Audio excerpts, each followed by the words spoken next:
When foolish beings, possessed of blind passions, the multitudes caught in birth and death and defiled by evil karma, realize the mind and practice that Amida directs them to them for their going forth, they immediately join the truly settled of the Mahayana.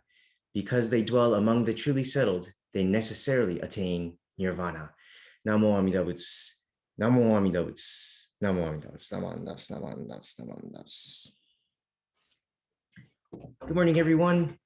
I hope everybody is doing well. The weather is getting much nicer out there. And yesterday we went over to a place called Alum Rock Park, I believe it's called in San Jose.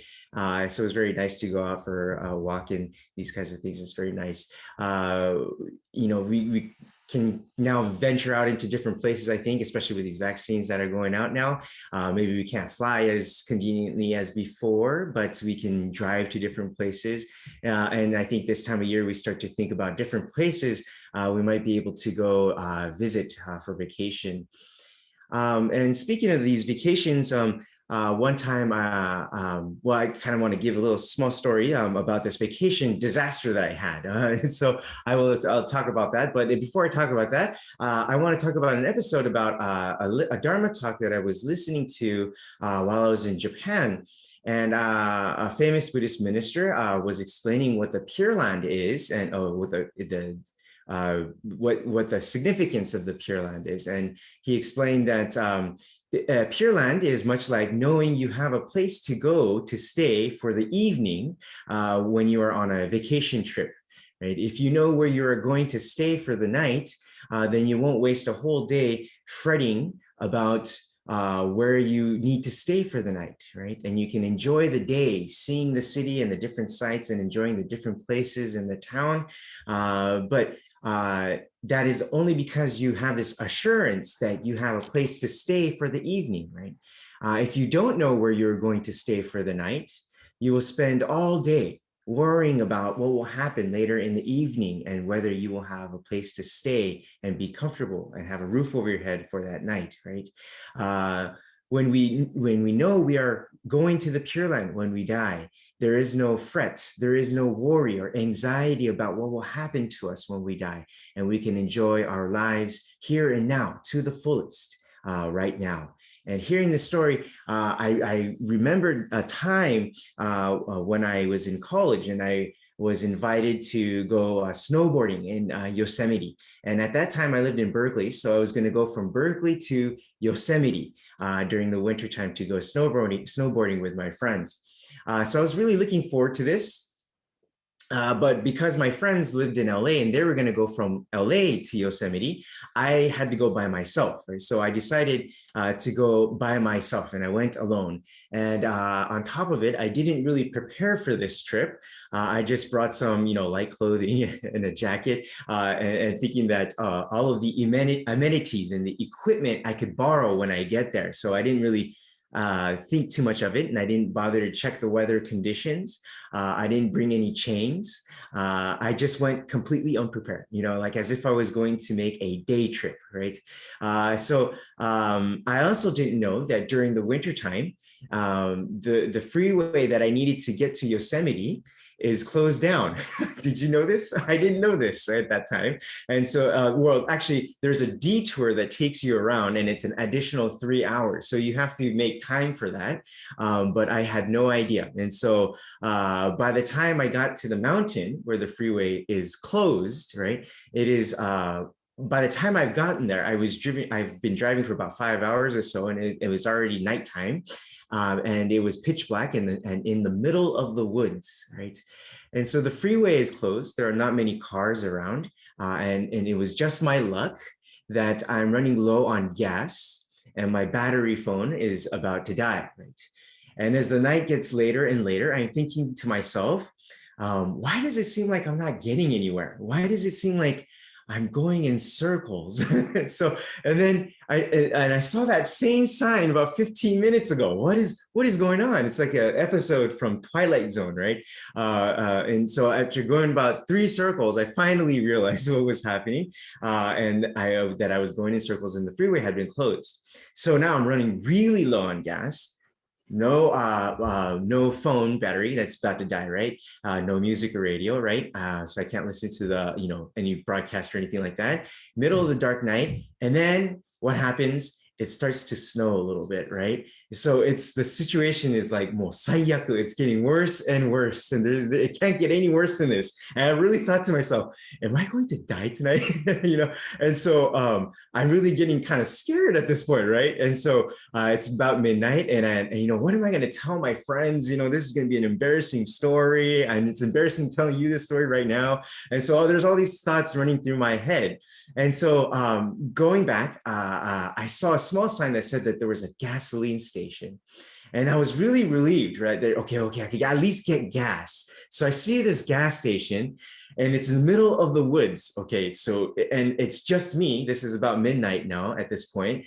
And so I was really scared. And I remember pulling out my credit card from my wallet and my hand was just shaking, putting it into the slot. And I was just so scared. And then so, I was like looking around, if there's bears, or anything, or, some kind of, I don't know who's going to be out there, but I was able to get some gas and much to my relief. And then I sped off, right? And then on the way, so I gave up and I had to go down the mountain. And on my way down, I decided to go to Fresno, where my parents lived at the time, because my dad was the dimban at the Fresno Bitswing.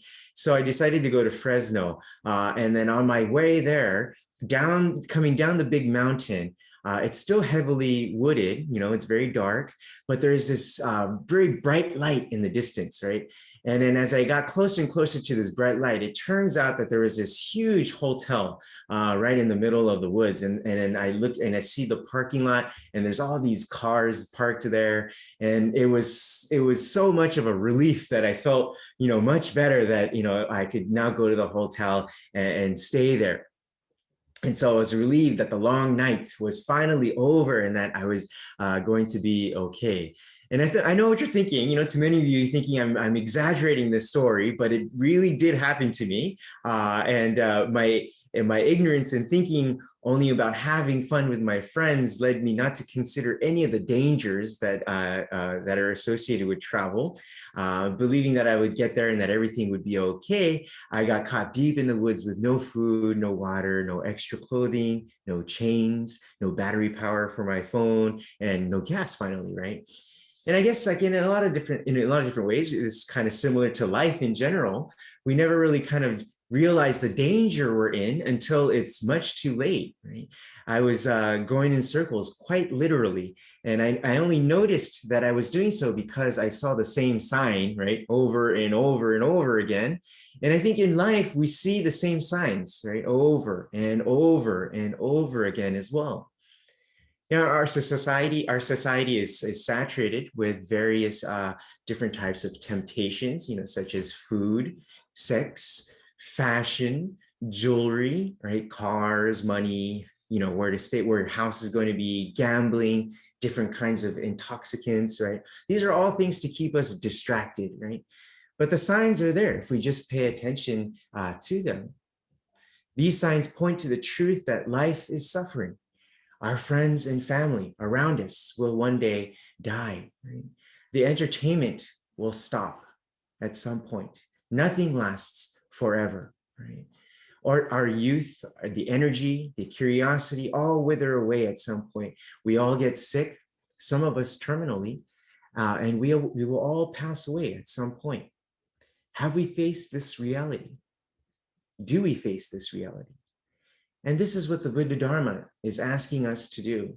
It's not saying to not have fun, right? The Buddha does not teach us to suppress our emotions and to detach ourselves from our attachments. No, this isn't realistic. And that is what Shinran Shonin came to understand. Right?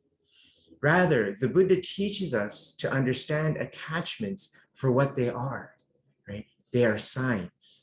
They are signs that tell us the truth of life. They are signs that tell us there is a way out of this never-ending cycle of suffering.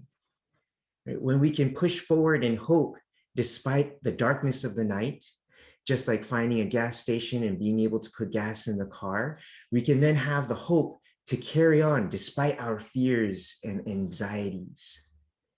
Finally, when we come to understand that this life is not the end all, when we see that this life is a stepping stone for what is to come, then this life itself has meaning.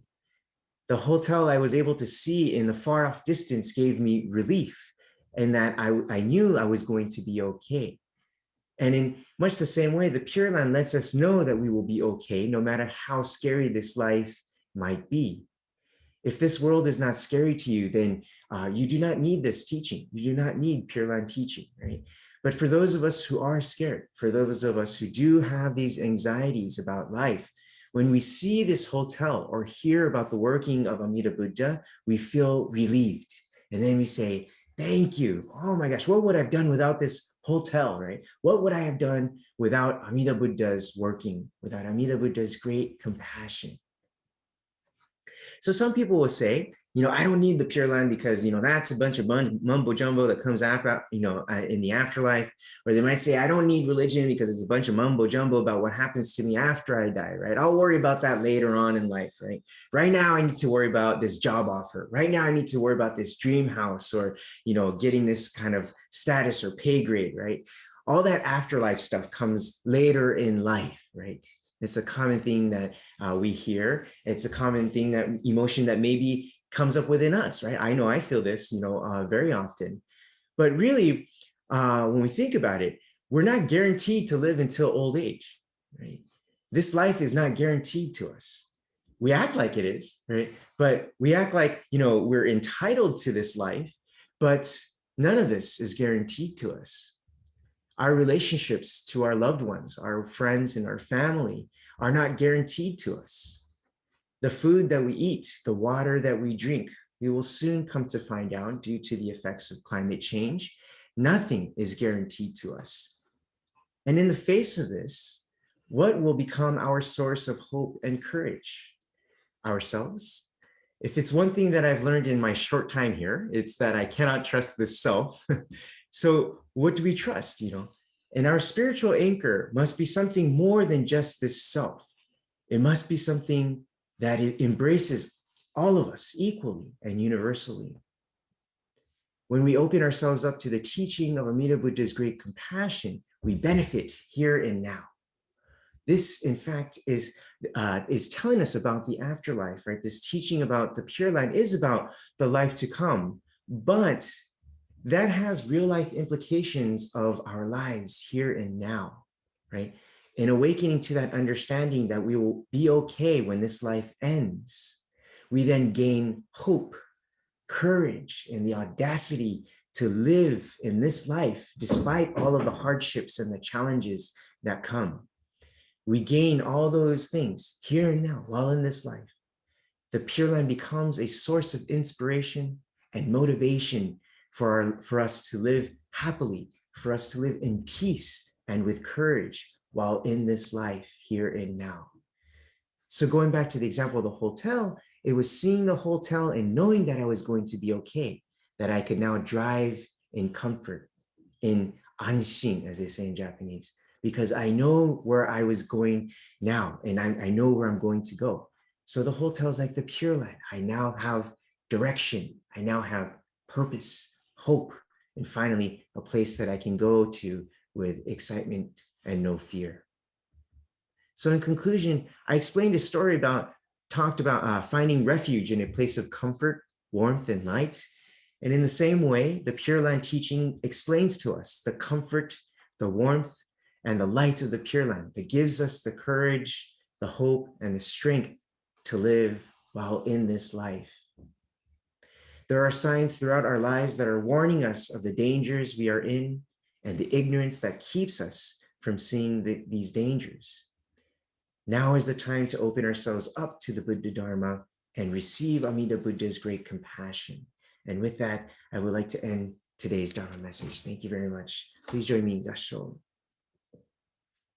When foolish beings possessed of blind passions realize the mind and practice that Amida directs to them for their going forth, they immediately join this truly settled of the Mahayana. Because they dwell among the truly settled, they necessarily attain nirvana. Namo Amida Butsu. Namo Amida Butsu. Namo Amida Butsu. Namo Amida Butsu. Namo Amida Butsu.